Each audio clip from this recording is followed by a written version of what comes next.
I'm going to show you our Rewan blockchain public health incentives program prototype. And we're going to start with the user experience for the patient. And we have our patient, Jessica Jones, who, if you look on the left column here where the mouse is, these are the various Department of Health programs. These are existing programs. So Jessica Jones would have gone to each of these programs and done various health checks, screening, or testing on those various dates.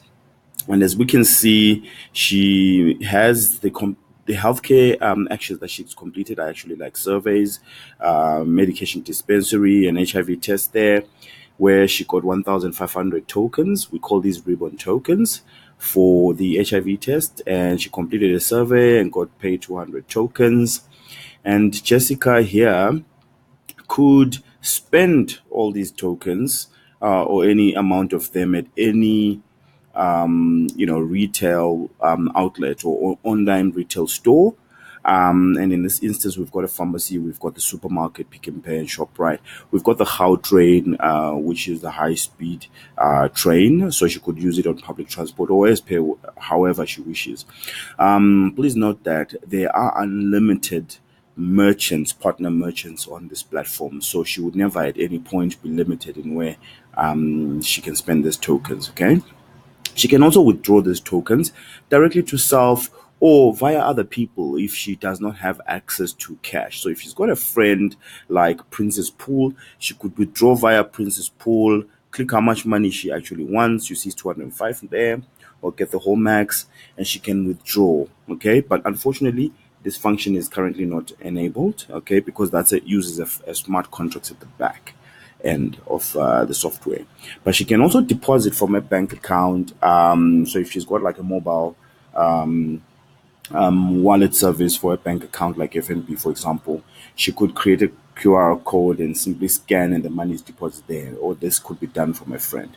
And keep in mind that this app would all be on Jessica's phone. And what you have at the top there is the amount in Rand value or the local currency, wherever she is, and there will be an amount in the equivalent in tokens. Okay. So now going up to the practitioner side dashboard, this is Ndombi Afua. She's a community healthcare worker in one of the government public health system programs, which is she conquers in this instance. So Ndombi likewise would have a history of different patients that she has treated.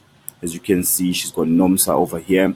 She did a general checkup on NOMSA, and NOMSA, being the patient, was awarded 100 ribbon tokens, and Ndombi got a 5% commission out of that. So she earned 5 ribbon tokens for quality care or for seeing that specific patient. Okay, and whenever Ndombi, as a health worker, interacts with patients, she's got a place where she can actually select which patient she's seeing at the moment, what activity she's doing, and there's already a preset amount of how much that activity would be worth in terms of incentives for the patient. And she would click award, and this would automatically award to the patient and to Tombi once that, and to the patient once the procedure is complete. Okay.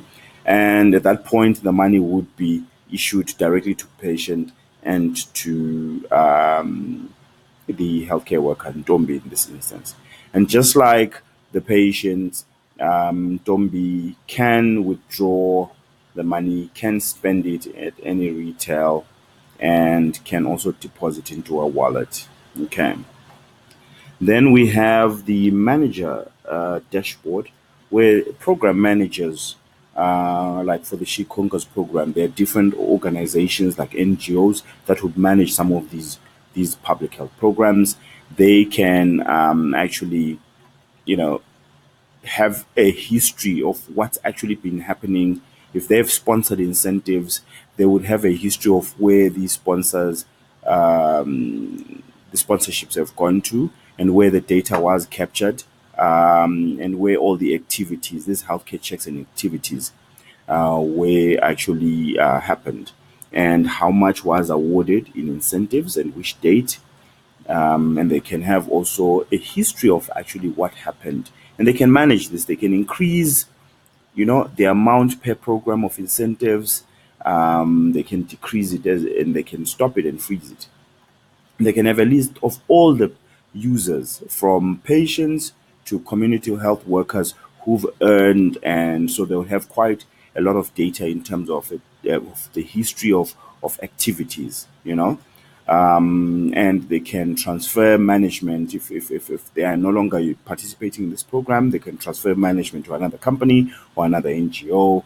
They can change the program name. They can delete the program once it's complete. Okay, and then from the sponsor's side. So if say you either have the Department of Health as a sponsor or you could have a pharmaceutical company there, they also have a view, an overview of all the programs. Like these are public health programs.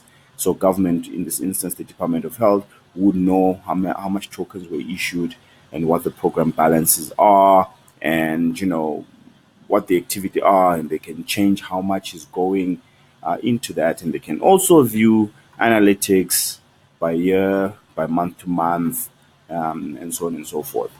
And then also, this links on a higher level to national government, where even Treasury can have insights into how much money from the national budget is going into these programs, how much is going through donations, and the regulators as well can have an overview to audit this. So even auditors like your KPMG and Deloitte could help, or rather get insights from the audits. So pharmaceuticals as well would have access to such reports to see where the money is going and what activities, what are the outcome, product program adoption over time, and so on and so forth. So the system does get quite, pretty much intensive when it comes to the amount of data that it can collect, and the sort of reports that would be coming out of the system. So that's it for now. Thank you.